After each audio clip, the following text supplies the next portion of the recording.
Alors, je m'appelle Karine Côté-Boucher. Je suis sociologue et professeure à l'École de criminologie. Je suis membre de l'ERICA depuis les tout débuts. Moi, je travaille surtout sur les frontières, en fait. Ce qui m'intéresse, c'est comment on utilise les frontières pour distribuer les droits, les privilèges, l'accès aux ressources. Et quand on traverse une frontière, on change de statut juridique, on a moins de droits, on a moins accès à des services. Tout à coup, c'est comme par magie. Ça, là, ça me fascine.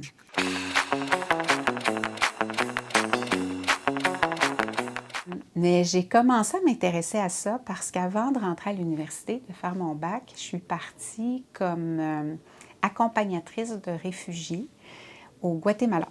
Donc, il y a eu une guerre civile au Guatemala dans les années 70-80. Le but, c'était d'avoir des observateurs internationaux pour s'assurer que les droits humains étaient respectés. Donc, il y avait toutes sortes, il y avait un réseau de bénévoles qui sont partis là-bas pour vivre dans les communautés nouvellement constituées de réfugiés retournés, dormir dans son hamac, puis écrire des rapports pour se dire, ben là, tout va bien, ou non, l'armée est rentrée dans le village, puis voilà ce qui s'est passé. On prend des photos, puis on écrit des rapports. Fait que c'est ça, c'est comme ça que j'ai commencé à m'intéresser à ça, à travers les réfugiés.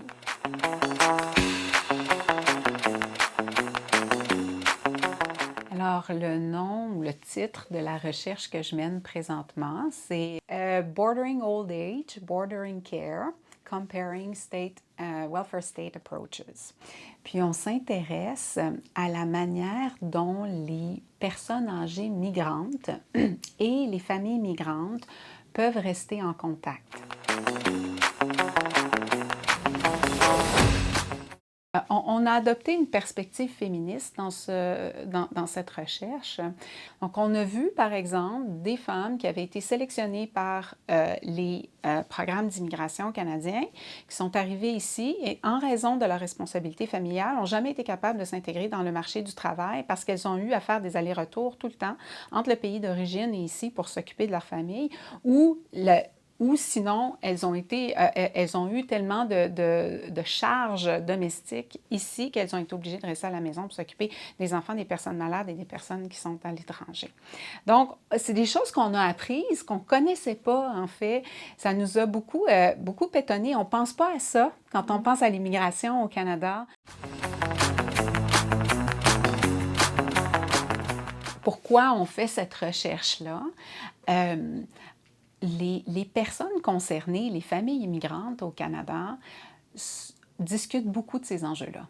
Et donc, qu'on amène cette conversation-là au-delà des familles immigrantes dans leur cuisine et que nous-mêmes, on se préoccupe aussi un peu de ça, qu'on conçoive les immigrants. Je pense qu'il faut commencer à réfléchir à l'immigrant comme un être humain et pas juste comme dans sa fonction de travail.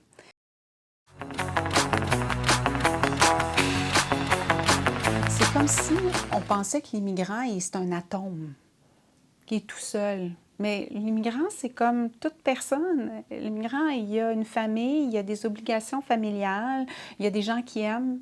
Cette partie-là de leur cœur, qui est toujours à l'extérieur, pourrait très bien revenir ici puis être davantage impliquée dans notre société s'il n'y avait pas à se préoccuper de la situation de leurs parents à l'étranger, du fait qu'ils n'ont pas assez d'aide avec leurs enfants.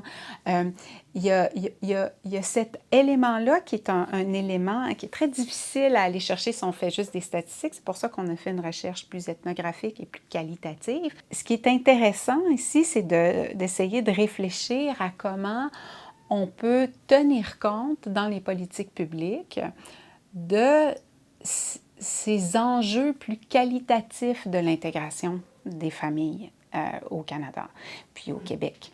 Donc, c'est ça.